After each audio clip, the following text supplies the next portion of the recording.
Hey guys, welcome back. Last time we faced off against our rival, we looked for some Pokemon. In between episodes, I did manage to go back and catch that Spearow and a Nidoran. We did level up our Pikachu a bit. So now we're just going to finish going through the Viridian Forest. Oh, poor Metapod. I don't know what more I can say there.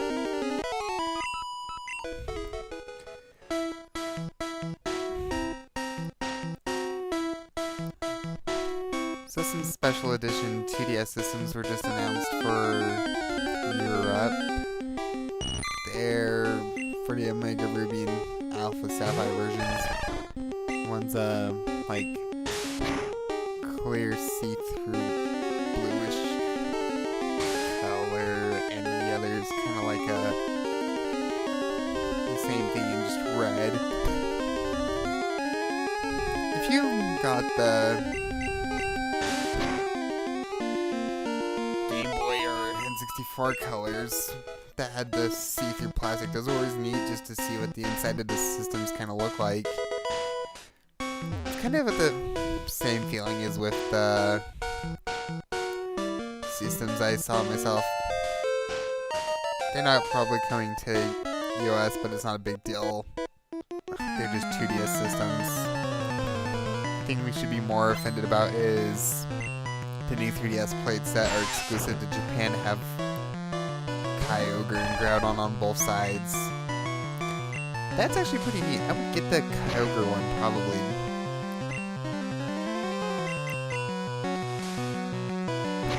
What can you do though? So the new 3DS is an interesting subject. If you live under a rock or wondering about the time frame here, Nintendo recently announced what they call new 3DS. It's pretty much a 3DS system that has an extra circle pad, extra 2 buttons, and then it doubles the RAM, I believe, and adds something like 16 megabytes of flash RAM. I can't remember the other specifics of it, but it's gonna be a nice chunk of change. It will have its own exclusive games, like they announced Xenoblade will only be available for it just because it uses the additional CPU power.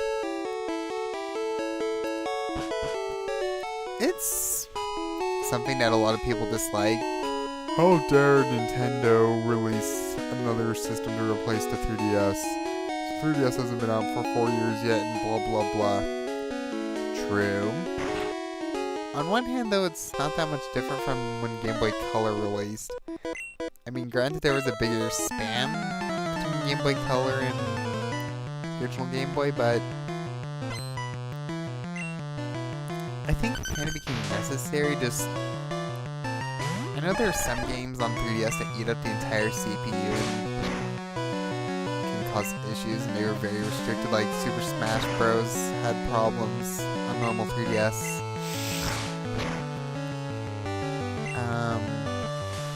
Shin Megami Tensei 4, I want to say, had problems. I can't remember what else.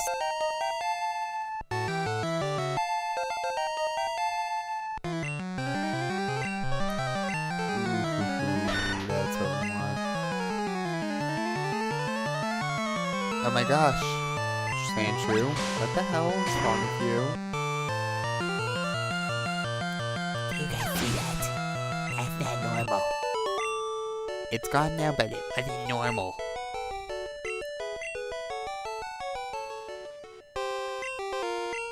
let's see how much XP till you level up. Let's fight Brock.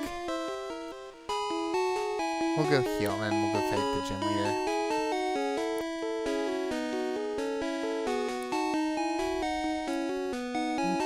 This gym leader in Pokemon Yellow was much harder than he had to be. in Pokemon Yellow, you only started with a Pikachu, and you had access to Pidgey, Rattata, both Nidoran, Caterpie, Mankey, and Spearow up to this point. You either had to get very creative with grinding, or just suffer. Typically, my strategy for the longest time was I would just get a Caterpie up to level 10, evolve it into Butterfree just because it got confusion. It would take forever, but it's the only thing I could ever think of. I'd never really think of using Mankey, teaching it low kick. Of course, Mankey was harder to train for me, I don't know why.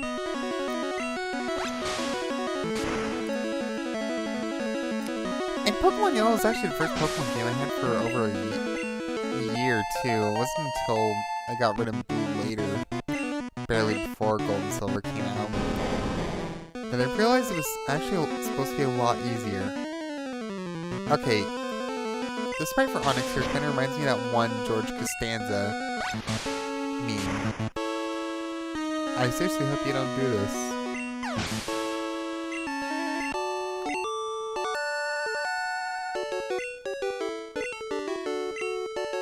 And that was Brock, ladies and gentlemen. We got our Boulder Badge. And our Squirtle's evolving. Hang on.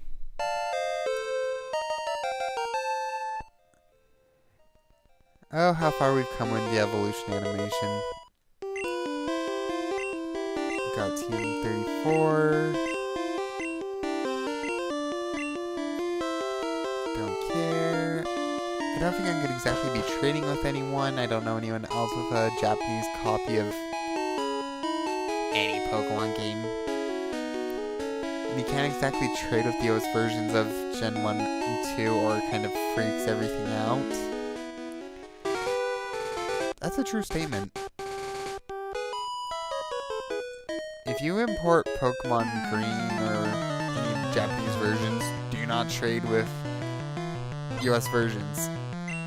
It will seriously mess up a lot more than you think.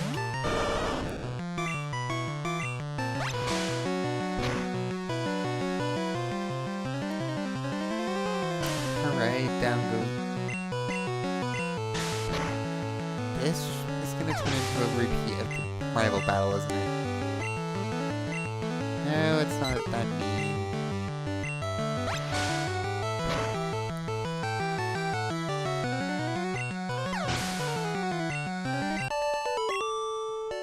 Down you go.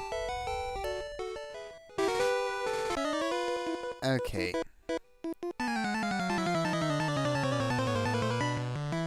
Guys, I just realized, technically this game's accurate, because all the background's green, like grass and hills, and then our character model's actually red.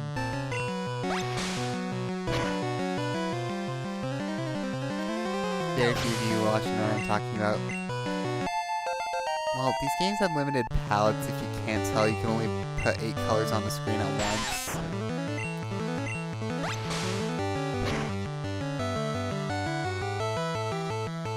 Something along that anyway,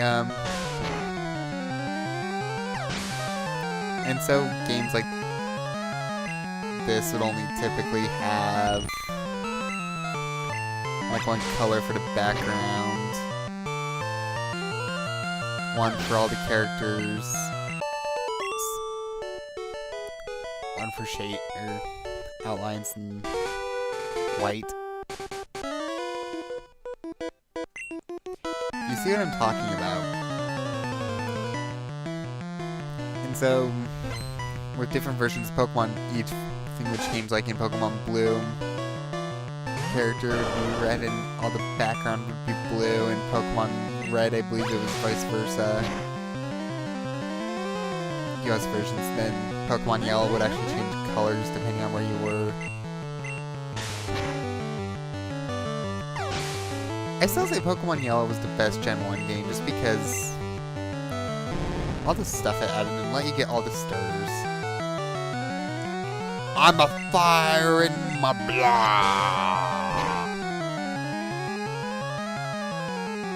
Oh, Ekans. There's so much wrong with oh gosh, I hate binding Gen 1. You can't move until it wears off. Come on. Don't do this to me, game.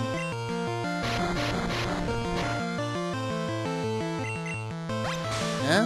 Don't insist. Okay.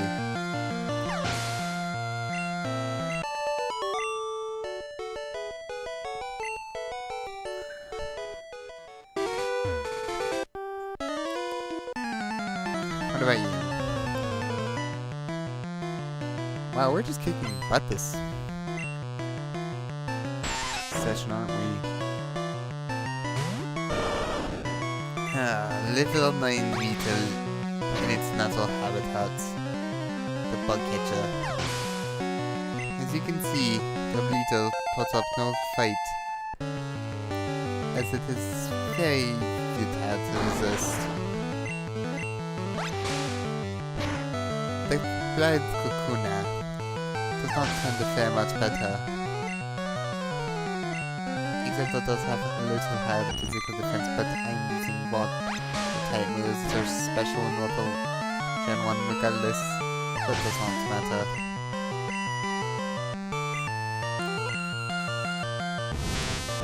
Come on.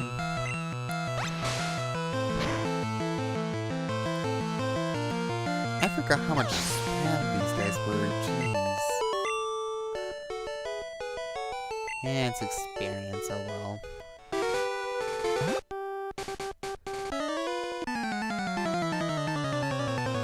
Yeah, I get used to that. We're gonna be pretty much fighting every trainer on the map. Why? Experience.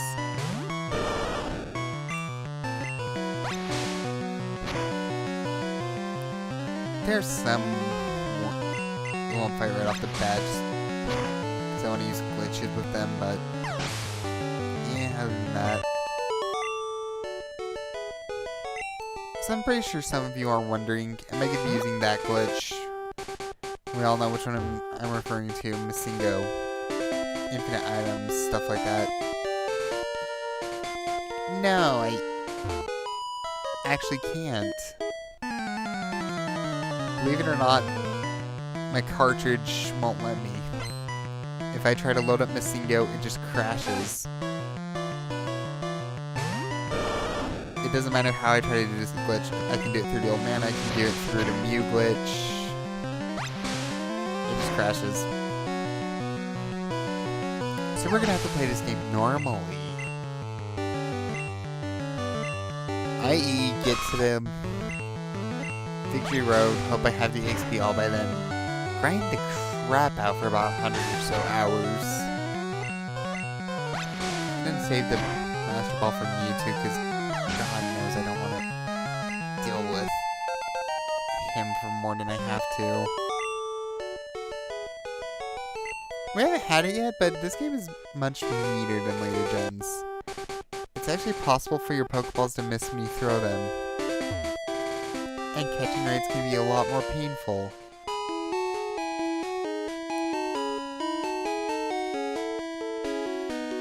Boy, game just became a lot nicer with Gen 3, didn't they? Gen 1 was brutal.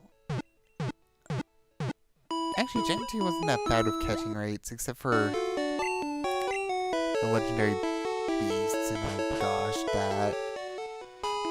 Except you could clone a lot easier in Gen 2. The only games with actual cloning that I can think of are Gen 1, if you really know how.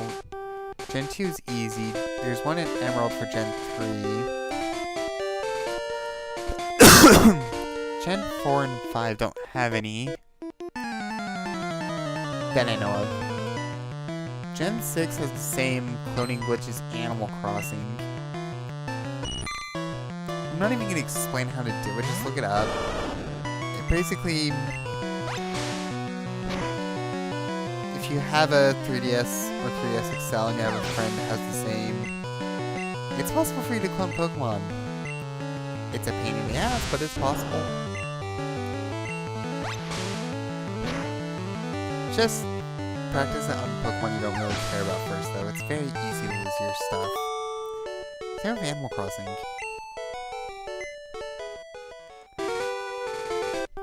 Alright, well, guess I'm gonna call it an episode there. So next time we're just gonna continue our way to Mount Moon. So yeah.